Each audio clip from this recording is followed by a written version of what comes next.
夜的月光洒满琴弦，我和你徘徊在寂寞耳边，轻轻吟诵回不去的从前，还有飘在空中的风筝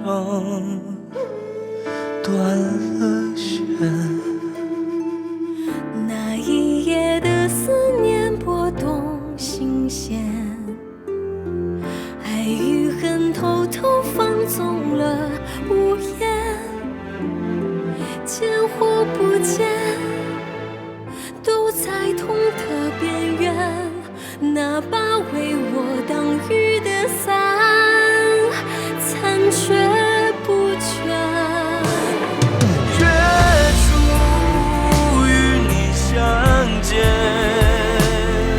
月落再不相见。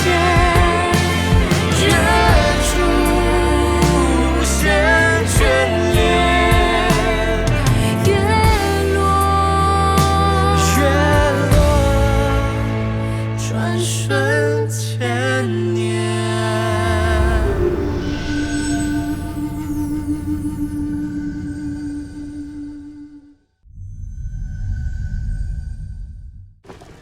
王上，你别信他，他是骗子，他是骗子，他是烧不死的妖物，你们都别信他，他是骗子。你看他一身雪白，分明是天神赐福啊！哪有人这祭坛里还烧不死啊？天神还赐给他仙药啊！真是天大的福气！我活了这么久，第一次看见如此神迹啊！这是神奇。皇上，天神说了，月圆之时就是收用之际，若是有片刻耽误，怕是惹怒了天神，真正影响赵国国运。他是骗子，他是妖女，烧不死的妖物。王上，你不能信他，你不能信他呀，皇上。浩然是不是妖物，王上已一清二楚。太仆大人，这时辰不早了，您应该上路了。寡人相信浩然说的话，更相信天神的命令。太伯，你见到天神，替寡人表诚心呢，拜托了。来呀，宋太伯。王上，王上饶命啊！来人呐！王上，王上饶命啊！王上，王上饶命！太仆大人去到天神身边，定不会辜负王上旨意。赵国运势一定昌隆，国泰民安。运势昌隆，国泰民安。吕不韦，你处事不惊，办事妥当，寡人会重赏你。臣只是尽了分内之责，理当如此。倒是浩然姑娘铤而走险，给王上求了仙药，还替天神传达了旨意。王上若是要赏，便赏浩然吧。这还用你说？皇上，是您洪福齐天，才受天神庇护，浩然不敢邀功。这女子有意思。母亲说的是，不但有意思，还有非凡的胆量。这么可人的女子，寡人也想留在身边。这样啊，不如就留在我身边做个女官。我也喜爱她，蕙质兰心，胆量过人。可寡人皇上舍不得。舍得？哼，留在谁身边不一样啊？好了，寡人赏你黄金100两，锦缎10匹。浩然，谢王上，王后恩典。快起来！哎，起来！走吧。恭送王上、王后。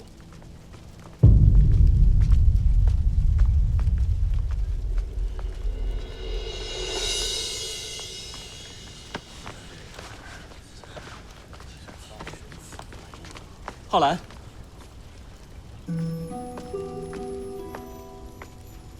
浩然，大难不死，必有后福。多谢秦王孙昨日的救命之水。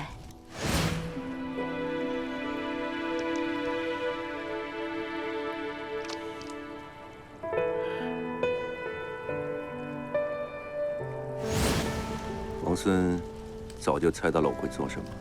不，这枚所谓的仙药，这是当年离开咸阳时，母亲所赠送的归元丹，能在危急时刻保濒死者一息留存。我本希望浩然能够侥幸活下来，但没想到你会这么做。秦王孙病重，都不曾服用此药，竟把它留给了浩然。对不起，我浪费了此药。恰恰相反，你用得更聪明，更及时。不过，吕兄又在祭坛上动了什么手脚？刚才明明满是火焰，为何浩然身上毫发无伤？我早买通了匠人，在祭坛设下避火容身的机关，但是他毫发无损，则是因为是他的功劳。原来是火幻布。王孙好眼光。我的一位朋友偶然间在南方发现一种奇特的火属，入火则通身雪白，取其皮毛抽丝曝晒织成的布颜色发灰，但将其投入火中，片刻后会变得白如皓雪。我连夜出城，就是为了寻访这位朋友，取回火幻布，方能救人一命。白鹿，我早就准备进贡给皇上，借机劝说他放王孙归秦。这次兵行险招，便先行记住了。吕兄，佩服。我们仨人从未互通消息，却是殊途同归，这才是真正心意相通的知己。王孙，经过此事，你不会再拒我于千里之外吧？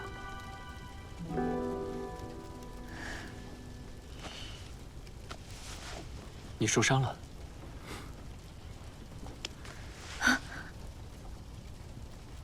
走，接到。刚才很多人不管不顾一阵风跑，有些人受了轻伤。医师馆只有一位医师吗？当然不是了，小心。只不过医术最好的只有一位。王孙，怎么样？人实在太多，排不上。不过就是些许灼伤，不用麻烦了，我们回去吧。你想在你的手臂上留下明显的伤痕吗？小心！哎，来，帮我把这20斤送到里边去，请里边的医师出来替浩然姑娘诊治。可我这还在忙呢。哎，拜托，谢谢。这是什么东西啊？没空。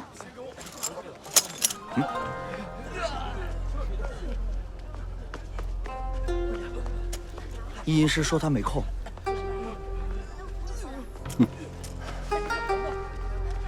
我倒要看看里边这位到底是什么人。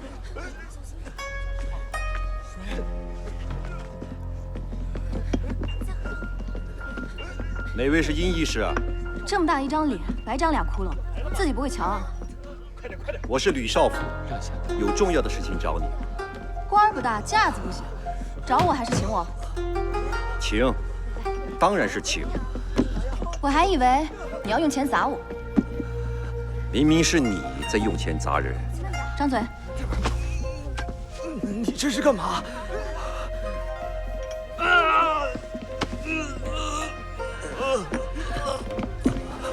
别乱动，医师好上药。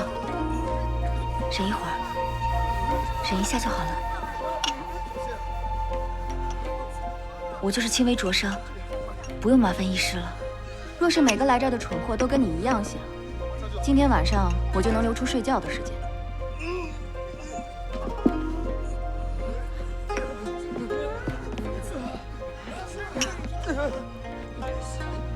我们不要打扰他治病了，回去吧。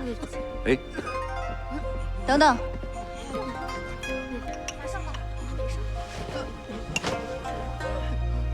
别乱动。医师，多谢。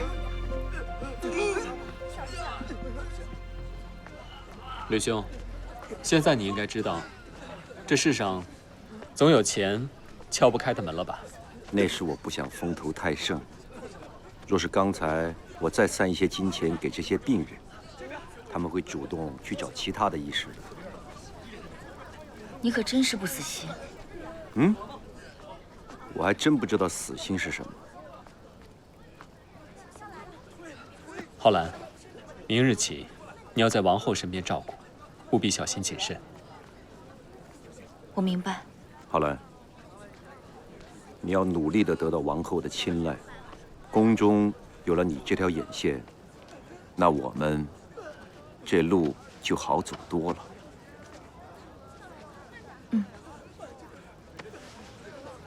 浩然，这药1日2次，不要忘了。柳兄，时候不早了，该出宫了。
今日再看，你长得果然是标致。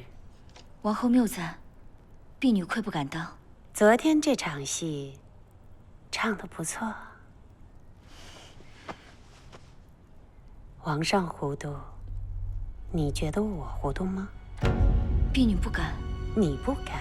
你有什么不敢的？先是将王上哄得乐开了花后氏，将太卜送上了西天，好大的本事！请王后恕罪。你这样有胆量的人，也会害怕吗？婢女如此费尽心思，只有一个理由。说来听听。因为婢女想活下去。若非太卜逼人太甚，婢女绝不会做出这样的事情，更不会兵行险招。一子不慎，非但性命难保，还会连累家族。婢女如何会有如此天大的胆量？大胆，还不低下头去！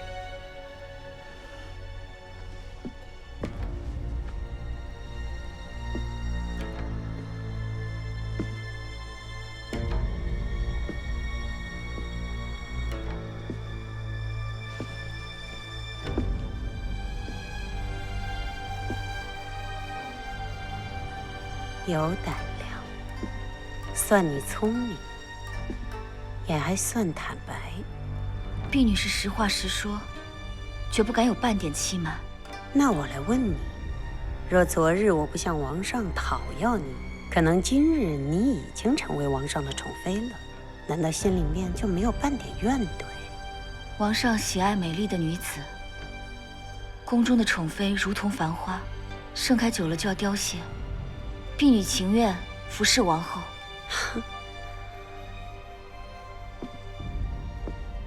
婢女，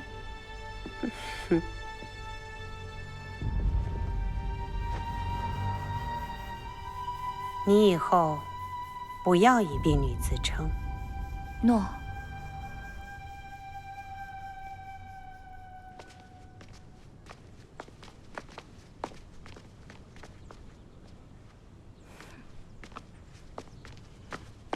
公子父，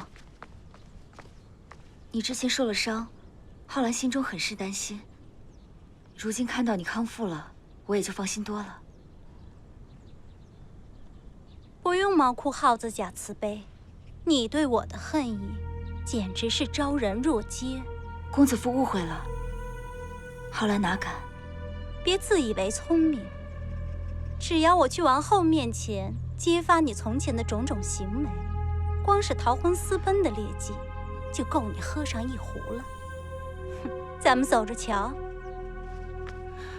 公子父，你好歹也是西国礼数的名门闺秀，怎么言行如此粗鄙？你口口声声私奔二字，完全失去了体统。体统、规矩，那都是给庶人守的。我这样的身份，只会让别人来守我的规矩，无需如你般惺惺作态、装模作样。我告诉你，只要有我在这里的一天，你就不会有一天的好日子过。秀玉，你竟如此恨我？难道是公子娇娶了你，却不疼你，不理你，让你像个怨妇似的，张口便咬人？求人得人，反正这桩婚事也是你自己千方百计得到的，不论何等苦楚，你也只好自己受着了。你敢？公子父不要啊！你看我敢不敢？秀玉，你们在这干什么？王后在等你，竟然在这闹事！萧女官，请您千万不要怪罪公子父。你什么意思啊？公子父是一时失手，才摔坏了王后心爱的簪子，也怪我刚刚应该拿稳了。我一会儿去了，亲自向王后去赔罪。不是的，李浩然，你给我解释清楚！李浩然，你给我站住！王后正在等你。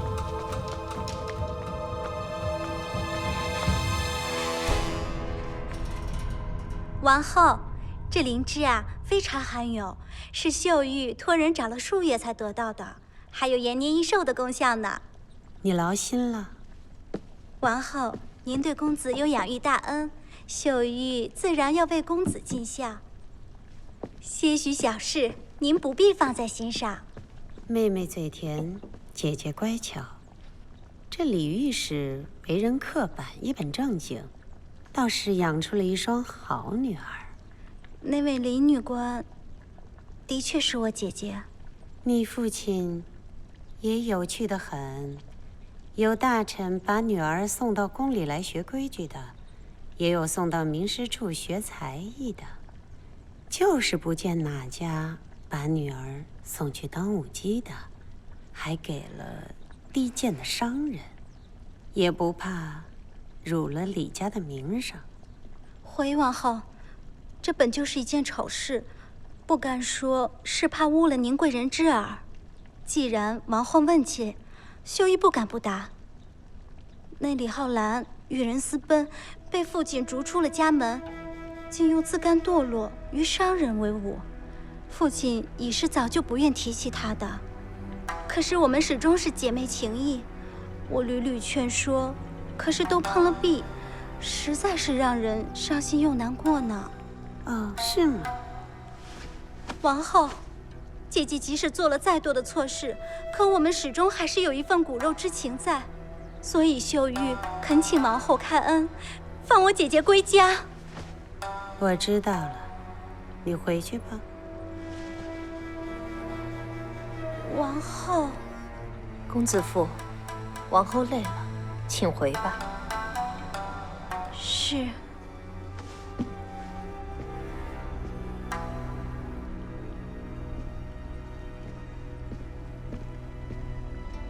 王后，这个公子父，他也太不知轻重了。不管他和李浩然之间有什么局龉，这是他们姐妹之间的事情，再怎么样也不应该闹到旭日宫来。再说了，刚刚那把簪子明明就是他打碎的，还故作姐妹情深，简直让人作呕。李浩然才是狡猾的那一个。王后的意思是，若不是他先激怒秀玉，秀玉又怎么敢如此放肆？李浩然连王后都敢骗啊！话也不能这么说。如果秀玉先到我这儿来告一状，那李浩然还有活路吗？所以不如兵行险招，把她们姐妹俩的矛盾全部宣之于众。下回秀玉再跟我说什么，我也不会放在心上。可惜啊，这个丫头她是自作聪明，王后早就看透了他们的心思。看透了好，看不透，才真的不能留。王后，您还想留她呀？这宫里头多寂寞呀，就是得有点有趣的人来调剂一下，不然天天跟一帮蠢人在一起，只会越变越蠢。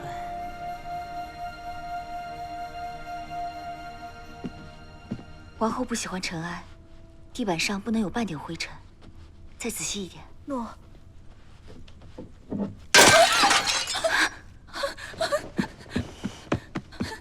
你怎么这么不小心啊？小手有罪，手脚都麻利点。还不去干活？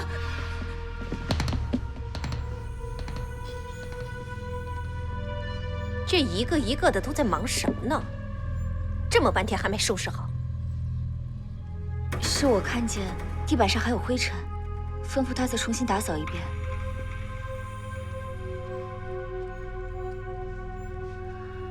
不知萧女官有何吩咐？吩咐自然是不敢当。我原以为你初来乍到，宫女们不会听你的话。看来我是多虑了。浩然，还要多谢萧女官指点。指点？我怎么敢指点你呢？你现在可是宫中人尽皆知的神女啊！那些不过是道听途说，请萧女官不要介意。是不是道听途说，你自己清楚。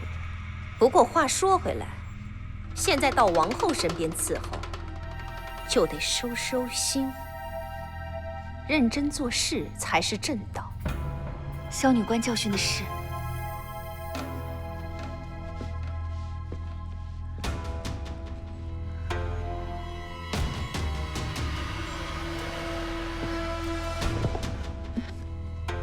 这么脏，再擦一遍。诺。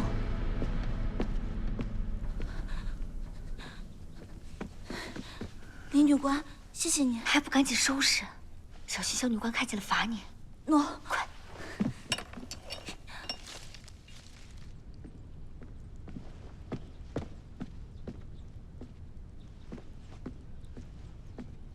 我吩咐过你，不要去招惹李浩然。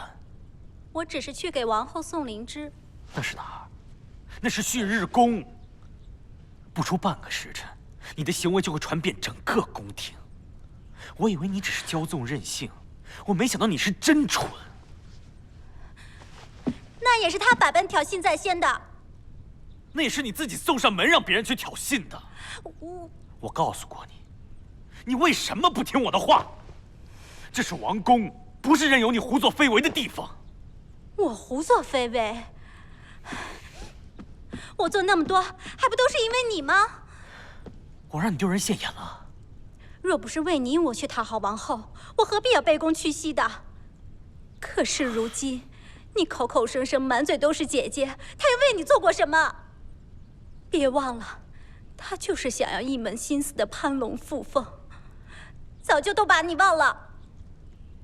她攀龙附凤，那你呢？你嫁给我，不是也想当公子妇，凌驾于众人之上？在你眼里，我嫁给你，就是为了权势富贵。或许你还梦想着当上王后吧？我必须提醒你，收起你那点野心，别露出一星半点来。让母亲知道了，你会是什么下场？我都没办法保证。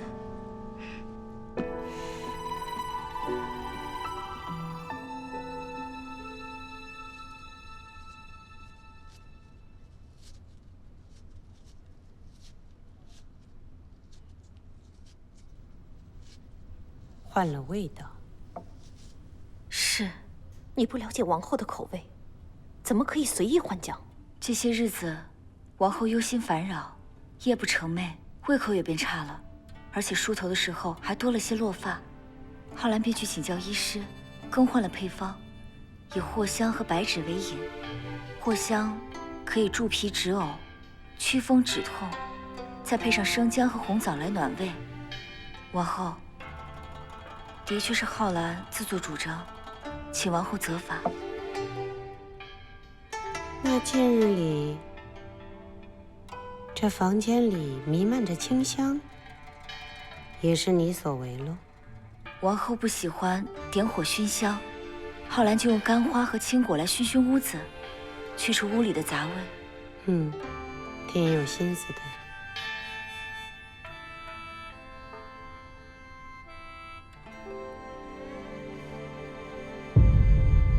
再过半月就是王后的寿宴，礼服已经准备好了，到时候就带王后最喜欢的那只簪子。簪子，不知您说的是哪一只？上面有颗大南珠的那一只。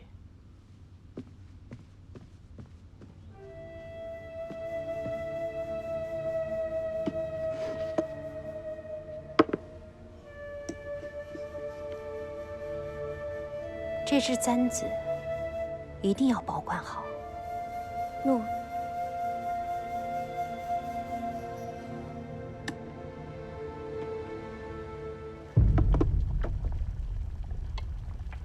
仔细一点。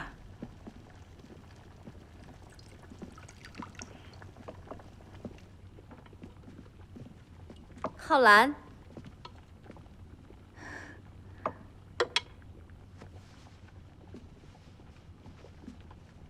萧女官，小柔，去倒浆。浩然，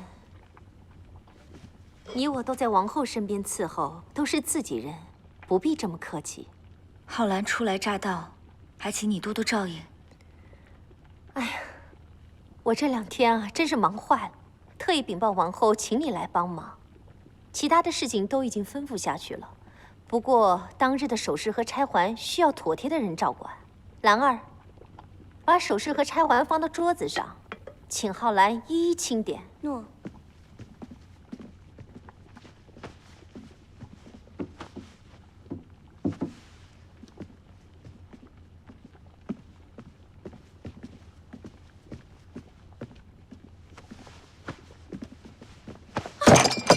萧女官饶命！萧女官饶命！怎么回事？在宫中这么长时间还毛手毛脚，出去领40大板。萧女官，求萧女官饶命啊！小柔她确实毛手毛脚，不过好在人勤快，以后好好调教就是了。你又何必大动肝火？小柔，还不认错？小柔知错，小柔真的知错了，请萧女官开恩啊！浩然以后一定好好教，这次就饶了他吧。若不是看在浩然的面子上，看我怎么收拾你。怎么样，点算清楚了？才刚刚开始点。哎呀，宴会啊，还有许多事情需要打点，实在没时间耽误在这儿了。接下来就拜托给你了。兰儿，我们走。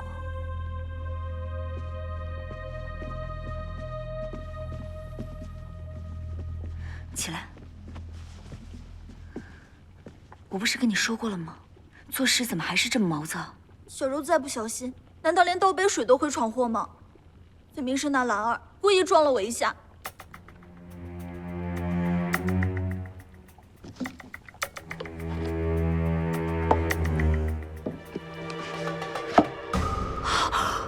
簪子是王后最喜欢的，要在寿宴上戴，可南珠怎么不翼而飞了？原来如此。南珠被盗，萧红叶是要嫁祸于我。浩兰姐，萧女官别有居心，我们可以告诉王后。萧红叶在王后身边伺候那么多年，深知王后脾气。你说，王后是信任他，还是信任我？东西一旦脱手，萧红叶绝不会承认。那怎么办啊？别急，我想想。你看看，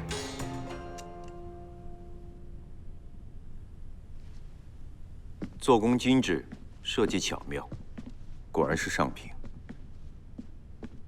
正因是王后的心爱之物，更见萧红叶手段毒辣。你有没有什么法子，能找到合适大小的珠子？我试试。一定要快，否则……别的东西吕不韦不敢说，但像这样的珠宝，我倒可以想想办法。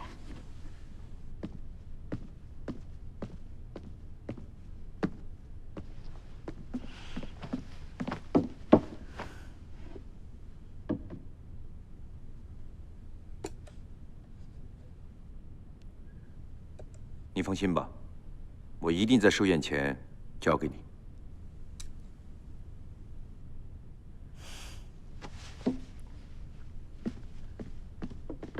等等。啊？怎么了？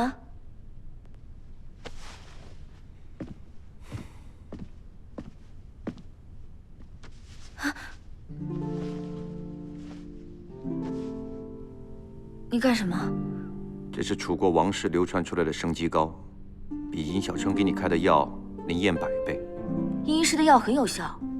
啊！你干嘛？你这痛，就说明药效甚微，伤口尚未痊愈。我的生肌膏价值千金，每天坚持用，记住了。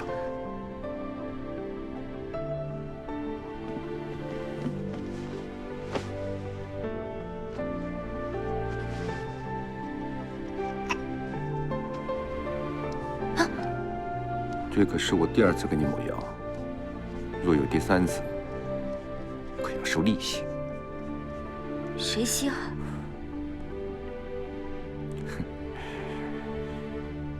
面对这种局面，还有一种方法。萧红叶设计害人，不义在先，倒不如借此机会杀了萧红叶。我要取得王后的信赖，势必要取代萧红叶。她恨我，在所难免。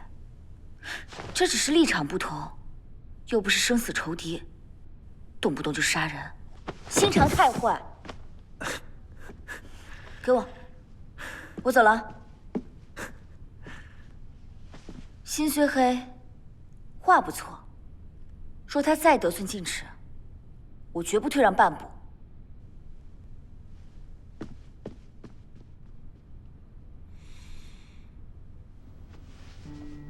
王后，真是美若天仙。他说的对吗？对。其实你们都错了，这宫里头，只有云少妃，才是这世上难觅的大美人。红叶不这么觉得。虽说人人都说云少妃身形如柳，容颜出众，可那种样貌里透着一股市井里的轻浮，自然比不上王后国色天香。浩然，他说的对吗？浩然觉得，王后无需与他人比美，再迷人的女子都会容颜消损。王后的雍容华贵，气度万千，任何人都比不上。红叶，浩然就是比你会说，非常的中听。浩然一向伶牙俐齿，自是常人所不及。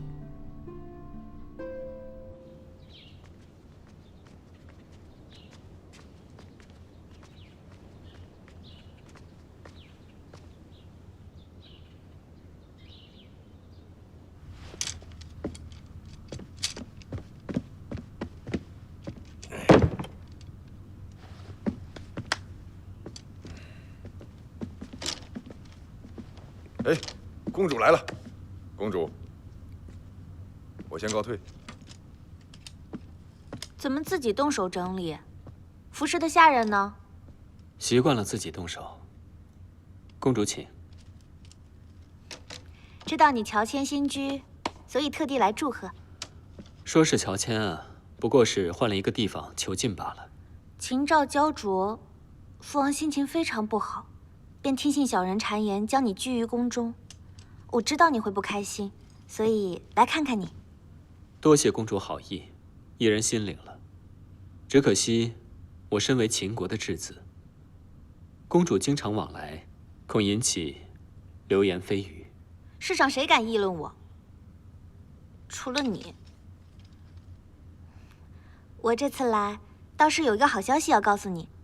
母亲非常喜欢李女官，就是你那个一见如故的红颜知己。是吗？她呀，是个聪明人，只可惜锋芒太露，容易招惹妒忌。须知，爬得越高，摔得越重。不过你放心，李浩然是你的好朋友，我定会照顾一二的。公主多虑了，浩然的人生，她自己会担负的，不需要任何人的帮助。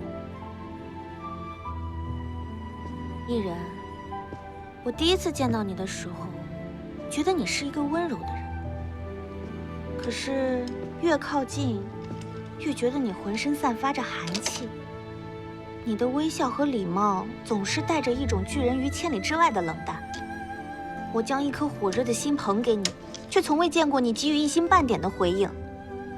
难道你的心是冰做的，没有丝毫的感情吗？公主，你失态了。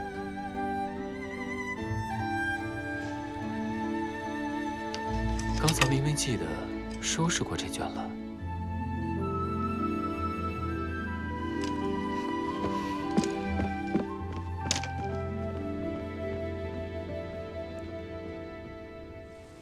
公主，你是不是生气了？有什么好生气的呀？这些年每次和他较劲儿，都是我先认输。可……怎么了？夏雪不敢讲。说吧。夏雪以为公主利用公子父去对付李浩然，本事高妙，但现在看来，公子父实在不堪大用。谁说的？一个李秀玉固然掀不起大风大浪，再加一个萧红叶，胜负可就难分了。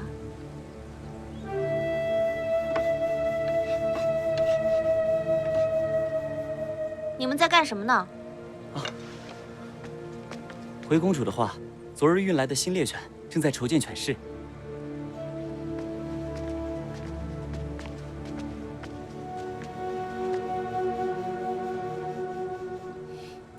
等这个搭好了，送到我宫里，我要学。公主，你学这种粗活干什么呀？有趣啊！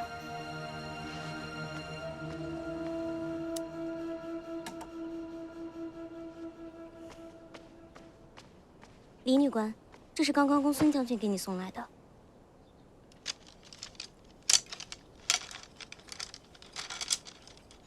清寻中意已久的旧琴谱久矣，特整理南方的楚调，以供雅正。公孙将军大字不识几个，竟然识得琴谱。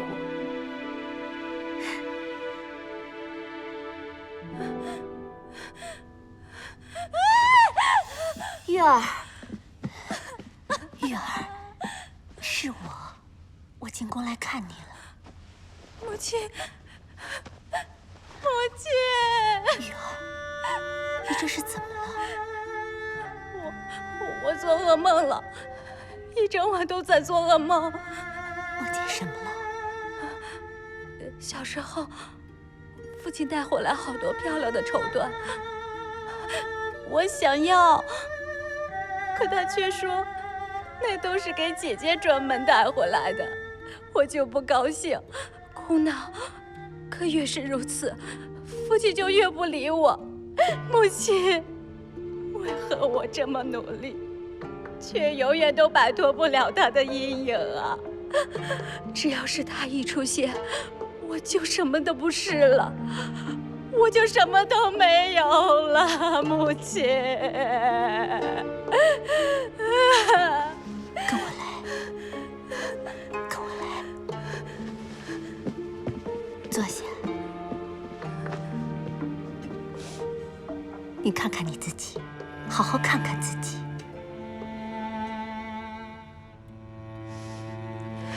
我不看，母亲让我看什么？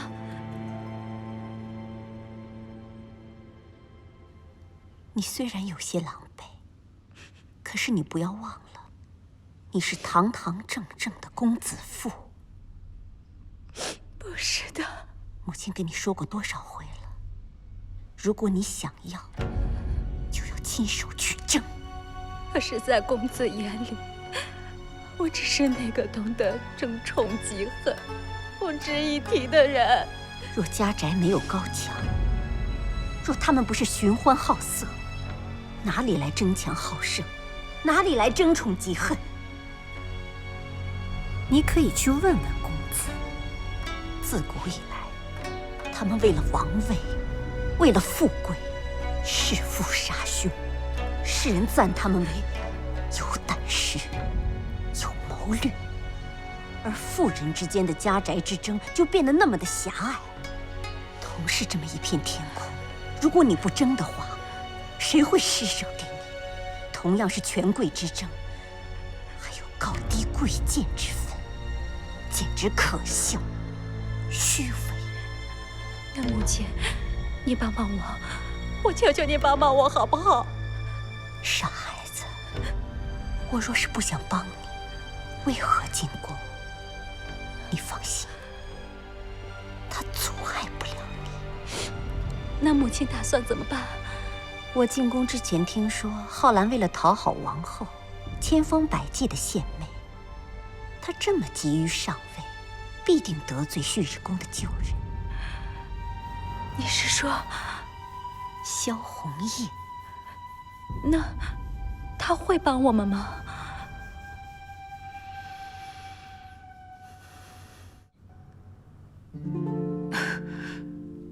我只是有些咳嗽，不必劳烦医师。你真是个蠢货，伤处已经感染，还不肯休息，我就没见过你这么拼命的人。记得吃药。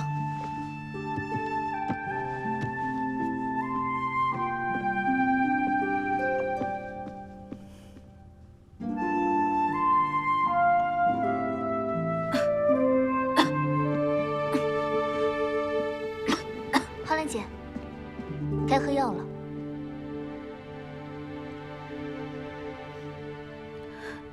嘘，浩然姐，内廷增加人手，主人想方设法才把我送了进来。我告病这2日，宫里情形如何？公子夫以生病为由，向王后请求让御史夫进宫。你病倒的这2日，他们常常出入旭日宫，赠送各种奇珍异宝，讨得王后欢心。告诉萧红叶，从明天起我就回去伺候。浩然姐，你现在应该好好养病。去吧。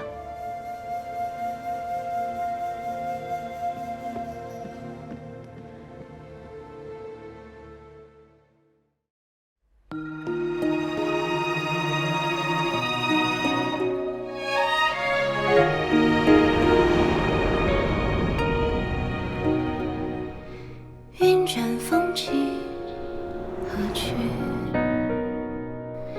千溪流离，陌上别离。此生为情寻觅，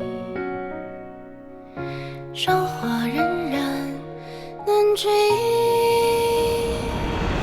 倾城绝艳，回眸千笑，拂乱江山万里。一梦花絮，明月出尘，此生已相许。繁华落尽，看过千帆，有情若两相惜。执手相伴，青涩在于愿你我随风化雨。